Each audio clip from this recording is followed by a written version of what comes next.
হঠাৎ করে বাগেরহাটে কেন আসতে হলো সেটা তোমাদের খুলে বলি।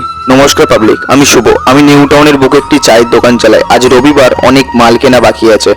সবার ফার্স্টে চলে এলাম বাগেরহাটিতে। এসে সুগার ক্যান্ডি প্লেট, টিস্যু আর স্পুন আর সস নিয়ে চলে গেলাম চা পাতার দোকানে।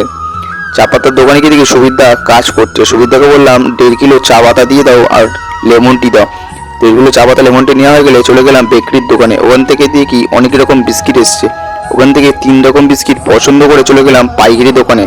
ওখান থেকে সিক্রেট গুটকা নেওয়া হয়ে গেলে তারপর চলে গেলাম সানুদা আর মাংসর দোকানে। ওখান থেকে বাড়ির জন্য 1 কিলো মাংস নিয়ে চলে গেলাম দোকানটা খুলতে।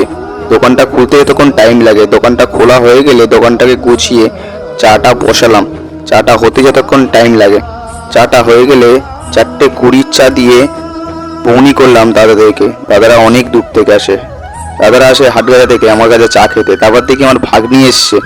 ভাগ্নি বললো আমার চা দাও। ওকে চা না দিয়ে তুই ভাতটা খেতে লাগলো। তারপর 5টা সাবস্ক্রাইবার এসছে, ওদেরকে 5টা চা দিলাম বড়। তারপর সায়ন এসছে বারাসাত থেকে আমার সাথে দেখা করার জন্য।